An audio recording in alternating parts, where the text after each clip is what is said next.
এই বিষয়ে কংগ্ৰেছ দলৰ লগত অসমবাসী ৰাইজ খুব দুঃখিত যে আমাৰ প্ৰয়াত শিল্পী আমাৰ হিয়াৰ আমঠু জুবিন গাৰ্গ কেনেকুৱা এটা ব্যক্তিত্ব আছিল। তেওঁ অকল এজন গায়ক নাছিল, তেওঁ অসমত বসবাস কৰা প্ৰত্যেকটো জাতি জনগোষ্ঠীৰ হৃদয়ত আছিল। এই জুবিন গাৰ্গ যেতিয়া আমাৰ মাজৰ পৰা নাইকিয়া হ'ল, আমি চবেই আৱেগিক হৈ গৈছিলোঁ। আৰু যিহেতু তেওঁ এজন হিন্দু ব্যক্তি আৰু হিন্দু নীতি নিয়ম অনুযায়ী তেওঁৰ যিটো অন্ত্যক্ৰিয়া, সেই ক্ৰিয়াত অসমৰ লগত বিভিন্ন জেগাৰ মানুহ সকলোৱে সমবেত হৈছে। আৰু এইটো অকল ভাৰতবৰ্ষ নহয়, বিশ্বৰ ভিতৰত চতুৰ্থ স্থান দখল কৰিছে।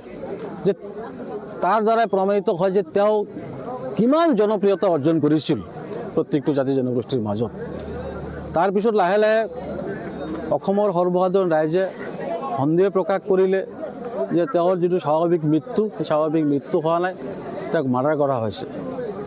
এই ক্ষেত্ৰত দেখা পালোঁ যে তেওঁৰ যিটো মূল কেছ, সেই কেছটো যেনেকৈ আগবাঢ়িব লাগিছিল তেনেকৈ আগবঢ়া নাই। অসমত বসবাস কৰা প্ৰত্যেকজন নাগৰিকে জুবিনৰ ক্ষেত্ৰত যি ন্যায় বিচাৰিছিল, সেই ন্যায়টো কিন্তু পোৱা নাই। কেতিয়াবা চৰকাৰে SIT গঠনৰ নামত, কেতিয়াবা ফাষ্ট ট্ৰেক আদালতৰ গঠনৰ নামত খালি সময় পাৰ কৰি গুচি গ'ল।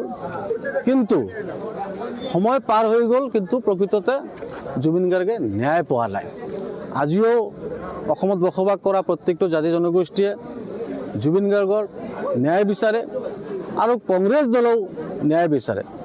ইতিমধ্যে আমাৰ কংগ্ৰেছ দলৰ মাননীয় সভাপতি গৌৰৱ গগৈ ডাঙৰীয়াই কৈছে যে আমাৰ যেতিয়া চৰকাৰ আহিব, যদি আমাৰ চৰকাৰ আহে, তেনেহ'লে প্ৰথম কামটোৱে হ'ব আমাৰ জুবিন গাৰ্গক ন্যায় দিয়া।